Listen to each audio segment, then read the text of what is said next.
నమస్తే సార్. మీ పేరండి? నా పేరు నవీన్ కుమార్ అండి. ఓకే. నవీన్ గారు ఎక్కడుంటారు సార్ మీరు? మంగళగిరి టిట్కో హౌసెస్‌లో ఉంటానండి. ఓకే. సార్ ఏం జరిగింది సార్ మీకు? ఏంటి పరిస్థితి ఏంటి సార్? నాకు నార్మల్‌గా యాక్సిడెంట్ జరిగిందండి. 2021లో మామూలుగా మేము బైక్ మీద ఎళ్తున్నాము వారధి మీద. ఎళ్తుంటే మామూలుగా మేము ట్రాఫిక్ జామ్‌లో ఉన్నాము. తర్వాత మూవ్ అయ్యేటప్పుడు వెనకమాల నుంచి వేరే వెహికల్ అనేది మాకు హ్యాండిల్‌కి డాష్ ఇవ్వడం జరిగింది. అయితే దానికి మేము రైట్ సైడ్ పడ్డాను. డ్రైవ్ చేసిన అతను లెఫ్ట్ సైడ్ పడ్డాడు. అయితే నేను రైట్ సైడ్ పడ్డంగాల్నే ఎమ్మటనే మనకి అప్పుడే మూవ్ అవుతున్నాయి కదా వెహికల్స్. లారీ అనేది మనకి వెంటనే వచ్చి 2 లెగ్స్ మీద ఎక్కటం జరిగింది. అయితే నా రైట్ లెగ్ అనేది అక్కడే టోటల్‌గా క్రష్ అవ్వటంతో ఇంకా చాలా లెఫ్ట్ లెగ్ గూడా బానే మొత్తం స్కిన్ అంతా పీల్ అయిపోయింది. మజిల్ గూడా మొత్తం అనేది చాలా దారుణంగా అయిపోయింది యాక్సిడెంట్ అనేది. అయితే వెంటనే నన్ను పక్కనున్న మణిపాల్ హాస్పిటల్‌కి షిఫ్ట్ చేద్దామని తీసుకెళ్దామన్నా గూడా మనకు అంబులెన్స్ కూడా రావటానికి దారి లేదక్కడ. ఎందుకంటే ఫుల్ ట్రాఫిక్ సింగిల్ రోడ్ కాబట్టి. అయితే వెంటనే మణిపాల్‌కి తీసుకెళ్లారు ఒక 20 మినిట్స్ అట్లాగా. అయితే అక్కడ మణిపాల్‌లో ఫస్ట్ ఎయిడ్ చేయటం జరిగింది. తర్వాత వెంటనే అక్కడ మనకి 20-25 లాక్స్ దాకా ఖర్చయిద్దన్నారు. అయితే మా ఫ్యామిలీ ఏమో మామూలుగా మా డ్యాడీ మా మమ్మీ వెజిటబుల్ షాప్‌లో ఉంటారు. మనది అంత పెట్టుకునే స్తోమత అయితే మనది కాదు. అయితే మేము బయట ఎవరన్నా ఇస్తారని చూడ్డానికి గూడా వెంటనే ఇప్పుడెళ్లి ఒక 10,00,000 ఇవ్వండి అంటే ఇచ్చేవాళ్ళు ఎవరుంటారండి. అట్లా ఎవరు ఉండరు కాబట్టి మేము మామూలుగా అంబులెన్స్‌లో వస్తారు గదా! మామూలుగా అట్లా మా అన్నయ్యకి తెలిసిన అతను ఉంటే ఇంకా ఆ అన్న చెప్పాడు. ఇది మణిపాల్ అయితే కొంచెం ఎక్కువ రేట్ అయిపోయిద్దమ్మా. మనం బేర్ చేయలేము. అంటే షైన్ హాస్పిటల్ ఉంది పక్కన. నేను తీసుకెళ్తాను రండి. అక్కడైతే మనకి కొంచెం తక్కువ రేట్‌లో అయిపోద్ది. ట్రీట్మెంట్ అనేది మంచిగా ఉంటదని అక్కడికి తీసుకెళ్లారు ఇంక షైన్ హాస్పిటల్‌కి. మేము వెంటనే అక్కడి నుంచి షైన్ హాస్పిటల్‌కి వెళ్ళాము. ఎళ్ళంగానే ఇంక అక్కడ డాక్టర్ వంశీకృష్ణ సారు నాకు సర్జరీ చేసినాయన. వికాస్ కాట్రగడ్డ సారేమో ఎండీ అక్కడ.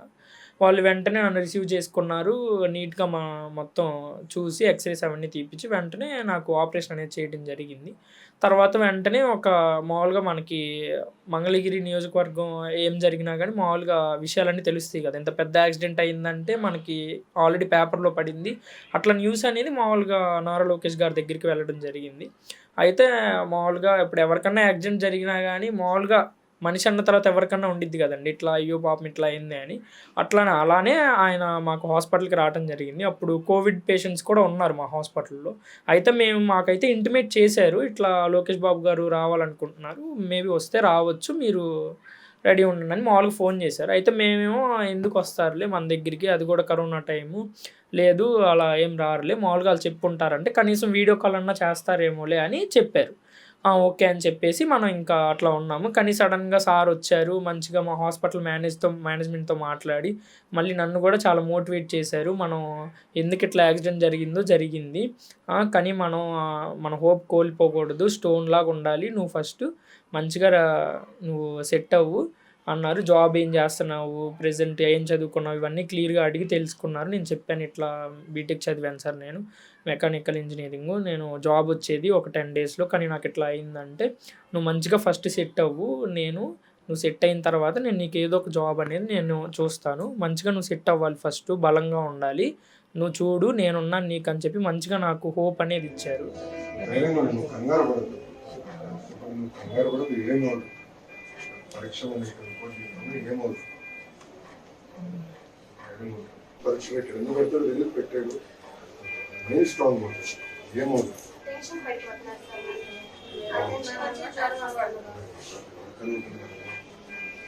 డ్రామా అయిన తర్వాత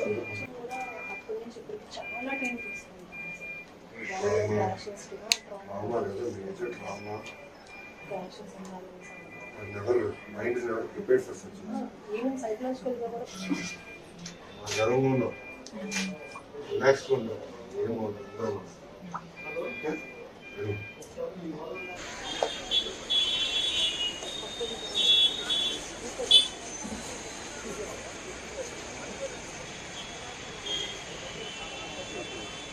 మేబీ ఆ హోప్ అనేది నాకు లేకపోయుంటే ఈరోజు నేను ఇంత ఫాస్ట్ రికవరీ అనేది నేను అయ్యేవాడిని కాదేమో. ముందుకెళ్ళేవాడిని కాదు. నాకు ఆ మనీ అనేది ఆర్థిక సహాయం మామూలుగా చేశారు. పే చేశారు వెంటనే. నాకు మెడికల్ ఎక్స్‌పెన్సెస్‌కి వాటికి వీటికి అర్జెంట్ ఉంటే ఎమర్జెన్సీ పెట్టారు. తర్వాత కూడా వాళ్ళకి మామూలుగా వాట్సాప్ నంబర్ ఇచ్చి ఏ రోజుకి ఆ రోజు మెడికేషన్ అనేది నాకు చెప్పండి. మీరు హ్యాండిల్ చేయగలిగితేనే హ్యాండిల్ చేయండి. లేకపోతే నేను హైదరాబాద్‌కి తీసుకెళ్తాను నా ఓన్ వెహికల్‌లో. మీరేదన్నా చెప్పండని గట్టిగా డాక్టర్స్‌ని క్లియర్‌గా కనుక్కున్నారు. కనుక్కొని నాకు హోప్ అనేది మంచిగా ఇచ్చి నన్ను బాగా సపోర్ట్ చేసి ఇప్పుడు నేను ప్రెజెంట్ ఇలా ఉన్నానంటే లోకేష్ బాబు గారి సపోర్ట్ అనేది నాకు చాలా మంచిగా అనిపించింది అనమాట. ఈ రోజుల్లో మామూలుగా ఎవరు ఉన్నారండి చెప్పండి, మామూలుగా నాకు అంత హోప్ ఇచ్చి డబ్బులు ఇచ్చారు, హోపు ఇచ్చారు. అంత నాకు చాలా బాగా అనిపించింది. నేను ఏ రోజు అనుకోలేదు అసలు వస్తారు ఇట్లా ఉంటుంది అని, కానీ నాకు రావడం అనేది చాలా మంచిగా అనిపించింది. సో తర్వాత ఇట్లా జరిగిన తర్వాత రికవరీ త్వరగానే అయ్యారా మీరు వాళ్ళందరూ మోటివేట్ చేయడం వల్ల? అవునండి. నేను సార్ వచ్చిన తర్వాత మామూలుగా మనకి హాస్పిటల్‌లో చెప్పింది ఏంటంటే ఎక్కువ ఇంజ్యూరీ అయింది కాబట్టి బ్లడ్ కూడా చాలా లాస్ అయింది. రికవర్ అవ్వడానికి చాలా టైం పడుతది. ఒక 2 ఇయర్స్, 3 ఇయర్స్ పట్టొచ్చన్నారు. కానీ నేను సార్ వచ్చిన తర్వాత జస్ట్ నేను 100-150 డేస్‌లోనే నేను నార్మల్ పొజిషన్‌కి వచ్చాను. మైండ్ సెట్ కానివ్వండి, లేకపోతే నేను ఆలోచన విధానం కావండి, మంచిగా మనం ఏదో ఒకటి సాధించాలి. ఇట్లా హోప్ అనేది నాలో కలిగేలా చేశారు. ఒక చిన్న మోటివేషన్‌తోనే నాకంత సపోర్ట్ అనేది సార్ ఇవ్వడం అనేది చాలా మంచిగా అనిపించింది నాకు. యాక్చువల్‌గా అసలు ఇంత జరగడం అనేది బాధాకరం. ఇంత జరిగిన తర్వాత కోలుకోవడం అనేది కష్టం. మరి మీకు జాబ్ ఇవన్నీ చూస్తున్నారు. తర్వాత మీరు జాబ్ ఏమన్నా చేశారా ఇట్లా రికవరీ అయిన తర్వాత? రికవరీ అయిన తర్వాత నేను నార్మల్ టీసీఎస్‌లో చేశానండి. 6 మంత్స్ టీసీఎస్‌లో చేశాను. కానీ నాకు వర్క్ ఫ్రమ్ హోమ్ ఆపర్చునిటీ అనేది ఆ కంపెనీ ఇవ్వమని చెప్పింది. మామూలుగా ఎందుకంటే కోవిడ్ టైంలో 3 సంవత్సరాలు అయిపోయింది, ఆఫీస్‌కి ఎవరు రావట్లేదని వాళ్ళు తీసేశారు ఆ ఆప్షను. దానివల్ల నేను ఇంక ఇంట్లోనే ఉండటం, ఇంకా ఏది నాకు జాబ్ అనేది అవైలబుల్ లేదు. ఇప్పుడు బయట మనకి గవర్నమెంట్ గురించి తెలిసిందే కదా, నాకు బయట వెళ్ళి ఏమన్నా జాబ్ ఎతుక్కుందామన్నా కూడా బయట ఇప్పుడు మామూలుగా ఉన్న వాళ్ళకే లేదండి. నాలాంటి వాళ్ళని ఎవరు పట్టించుకుంటారు? ఇంకా వర్క్ ఫ్రమ్ హోమ్ ఆపర్చునిటీ ఇచ్చే అంత కంపెనీస్ అసలు ఏమున్నాయి ప్రెజెంట్ మన దగ్గర? ఏం లేవు కదా. అది దానివల్ల నేనైతే ప్రెజెంట్ అయితే ఖాళీగానే ఉన్నాను. రేపొద్దున ఏమన్నా మంచి కంపెనీస్ వచ్చి నాకేమైనా ఉపాధి కలిగిద్దేమో అని చూస్తున్నాను అనమాట. వెయిటింగ్. ప్రభుత్వం అయితే చేంజ్ అవ్వాలనుకుంటున్నారు. అవునండి. ఎందుకంటే ఇప్పుడు నేను ఇప్పుడైతే ఒకడిని ఉన్నానండి, నాలాంటి వాళ్ళు ఎంతమంది ఉన్నారు. ఇప్పుడు బయట నార్మల్గా ఉండి గ్రాడ్యుయేషన్ కంప్లీట్ అయ్యి లక్షల్లో వస్తున్నారు. మనకి సంవత్సరానికి లక్షల్లో స్టూడెంట్స్ అనేది అవైలబుల్లో ఉంటున్నారు గ్రాడ్యుయేషన్ కంప్లీట్ చేసి. కానీ మనకి ఇయర్కి లక్షల్లో కంపెనీస్ ఏం రావట్లేదు కదండి. ఉన్న కంపెనీస్లోనే రొటేషన్ చేసుకుంటున్నారు. కొంతమందిని తీసేయటం, కొంతమందిని పెట్టుకోవటం. కొంతమంది ఏం చేస్తున్నారు, బెంగళూరు వెళ్ళిపోతున్నారు, హైదరాబాద్ వెళ్ళిపోతున్నారు, చెన్నై వెళ్ళిపోతున్నారు. నాకు కూడా ఫస్ట్ వచ్చిన జాబ్ చెన్నైలోనే వచ్చింది. కానీ ఏపీలో మనకి జాబ్ అనేది ఉంటే అసలు ఎంతమందికి మేలు కలిగిద్ది అనేది ప్రతి ఒక్క గ్రాడ్యుయేషన్ చేసిన స్టూడెంట్కి అర్థమైద్దండి ఆ బాధ. ఎందుకంటే ఎన్నో కళలతో చిన్నప్పటి నుంచి ఎల్కేజీ నుంచి ఎన్నో వేలు ఖర్చు పెట్టి టైం 20 సంవత్సరాలు 22 సంవత్సరాలు టైం పెట్టి దానికి చదువుకొని డైలీ కాలేజ్కి స్కూల్కి వెళ్ళి పేరెంట్స్ కష్టం ఇవన్నీ ఎవరికి తెలుస్తాయండి? మిడిల్ క్లాస్ ఉంటారు. ఏదో ఒక చిన్న జాబ్ వచ్చినా కానీ మంచిగా వాళ్ళ ఫ్యామిలీని లీడ్ చేసుకోగలుగుతారు. అది ఇప్పుడు ప్రభుత్వం ఏదో మామూలుగా ఇప్పుడు ప్రెజెంట్ ఉన్న ప్రభుత్వం ఎక్కువ మేము 10,000 ఇస్తాము, 20,000 ఇస్తాము ఇట్లా చెప్తున్నారు. ఇప్పుడు సంవత్సరానికి 10,000 ఇస్తున్నారు. ఎవరికి ఉపయోగపడతాయండి అది? ఇప్పుడు నాలాంటి వాళ్ళకైతే మెడిసిన్స్కి కూడా సరిపోవు, సంవత్సరానికి ఇస్తున్నారు. అలా కాకుండా మనం మంచిగా చదువుకున్న పిల్లలు ఇప్పుడు ఉంటున్నారు. వాళ్ళకొక్క ఉపాధి అనేది గవర్నమెంట్ అనేది కల్పించగలిగితే కంపెనీ తెచ్చి ఓన్గా మన ఏపీలో వాళ్ళకి చాలా సపోర్ట్ నిలిచినట్టు ఉండిద్ది. వాళ్ళు కూడా ఫ్యామిలీ పరంగా కావచ్చు ఎలా అయినా కానీ వాళ్ళు మంచిగా ముందుకెళ్ళటానికి గవర్నమెంట్ అనేది ఏదో ఒకటి చేయాలి కదా. అలాంటి హెల్ప్ అనేది ఇప్పుడు ప్రెజెంట్ ఉన్న గవర్నమెంట్ అయితే చేయట్లేదు.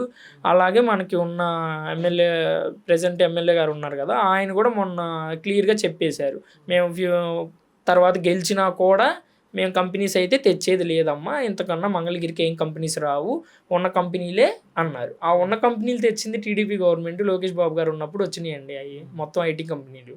ఆ కంపెనీలే ఇంకా మేము కొత్త కంపెనీలు తేలేము అని డైరెక్ట్గానే వాళ్ళు చెప్పేస్తున్నారు. ఇంకా మేము ఏ విధంగా వాళ్ళని నమ్మాలి చెప్పండి? ఇప్పుడు లోకేష్ బాబు గారు వస్తే మాకు కంపెనీలు కంపల్సరీగా వస్తాయి అనే హోప్ అయితే మాకుందండి.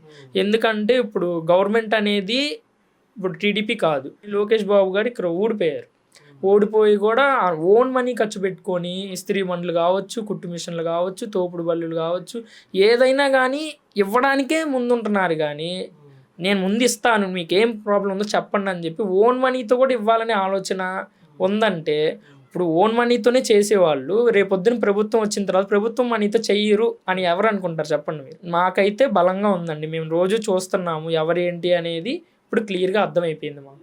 నేనైతే లాస్ట్ టైం ఓటు వేసాను, ఈసారి కూడా నేను ఓటు వేస్తాను కంపల్సరీగా. నా ఓటు మాత్రం నేను మంచి వైపే, నాకు ఏదైతే ఉపాధి కల్పించే ప్రభుత్వం అని నాకు అనిపించింది. నేను దానికే ఎవరైనా దానికే వెళ్ళాలనుకుంటారు కదా. ఈసారి నాకైతే లోకేష్ బాబు గారి మీద మంచి నమ్మకం అయితే ఉందండి. ఎందుకంటే ఇప్పుడు ముందుకి వస్తున్నారు, ముందు నేనే హెల్ప్ చేస్తాను, మీకేం కావాలి ఉపాధి నేను కల్పిస్తాను. ఇప్పుడు మనం చెప్తే ఎవరికన్నా మన బాధ అర్థమైంది, చెప్పకుండానే మన దగ్గరికి వచ్చి మీకు ఏమైనా ప్రాబ్లం ఉందా, మీకేం హెల్ప్ కావాలి అని చెప్పి మనకి at a time with in సెకండ్స్లో మనకి ప్రాబ్లం అనేది సాల్వ్ అయిపోతుంది కదా. ఇప్పుడు అంతకన్నా మనకి మంచి ఏం కావాలండి చెప్పండి. అది సో నాకైతే నమ్మకం ఉంది, నాకు మంచిగా జాబ్ అనేది ఫ్యూచర్లో వచ్చిందని నాకు నమ్మకం ఉందండి.